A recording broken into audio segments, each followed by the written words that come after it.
Prophet Muhammad is mentioning you and the best names. He says, he's mentioning me. He starts thinking, you see how a man was singing.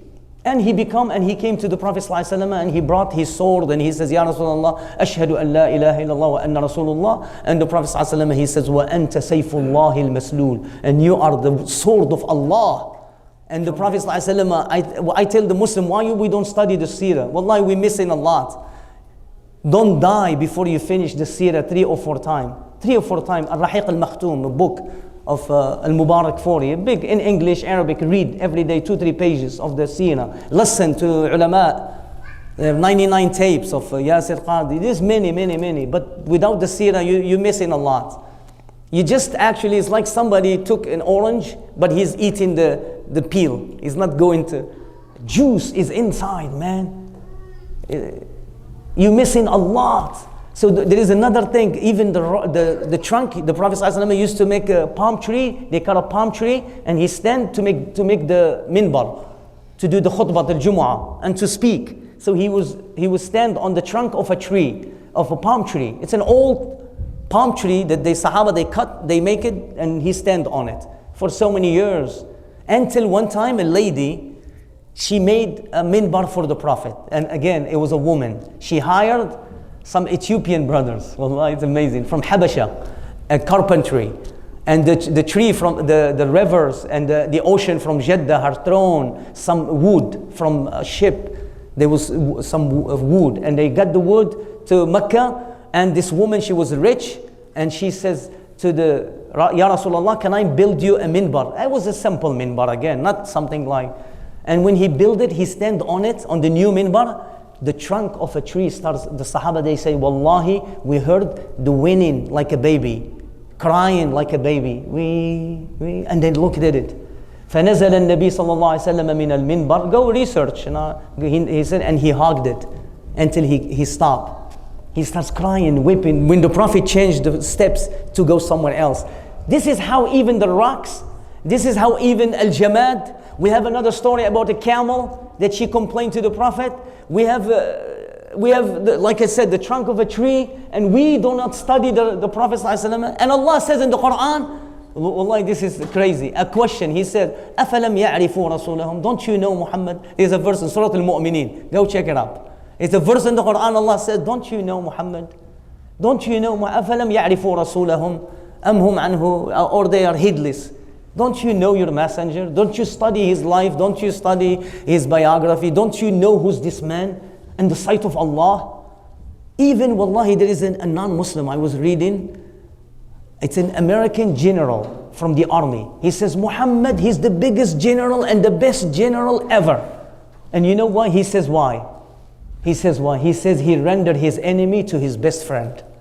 And what he looked at the biography of Khalid ibn al-Walid. Khalid ibn al-Walid, how he became Muslim?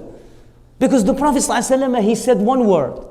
There is a TED show, I watched the documentary. They say the power of one word. The Prophet never underestimate the word. You may say to your son, or you may say to your daughter, or you may say to your friend. One word. You have to watch your tongue.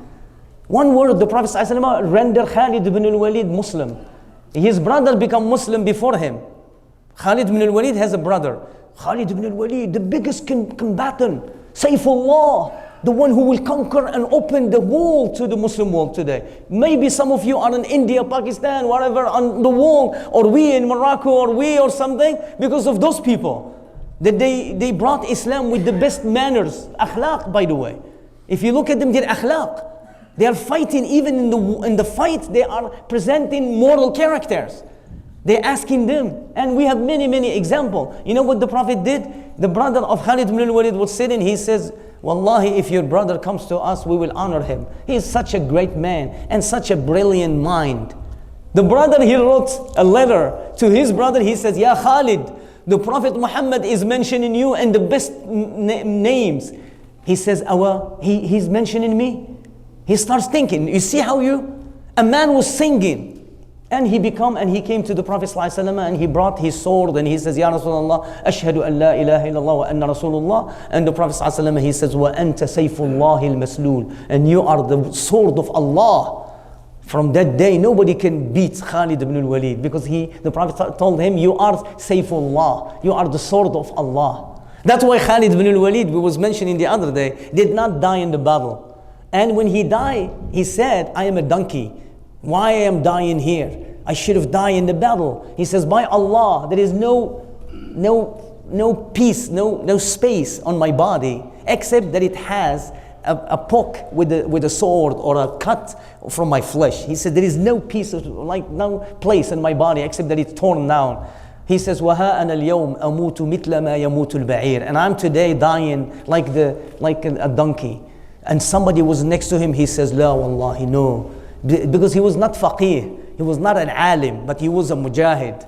He doesn't know, but Sahabi was next to him. He says, no, you are Sayfullah. Wa Sayfullahi la yuhzam. He says, you are the sword of Allah, and the sword of Allah can never be defeated in the battle. That's why you die here in your bed, because nobody could have taken your soul outside, inside the battle. Allah has to take your soul, like peacefully. See how he understands the religion? You cannot kill Khalid ibn al-Walid in the battle. Because otherwise people, they will come today and say, they will say this because they are smart. And I know many sayings of the non-Muslims, they say this. They are very intelligent. They study. When Allah says, تَبَّتْ يَدَ أَبِي لَهَبٍ وَتَبْ مَا أَغْنَى عَنْهُ مَالُهُ وَمَا كَسَبْ سَيَصْلَى نَارًا ذَاتَ لَهَبٍ. Gary Miller, it's a Canadian scholar of Christianity. He says, I'm going to check this Abu Lahab. Did he die as a Muslim or he died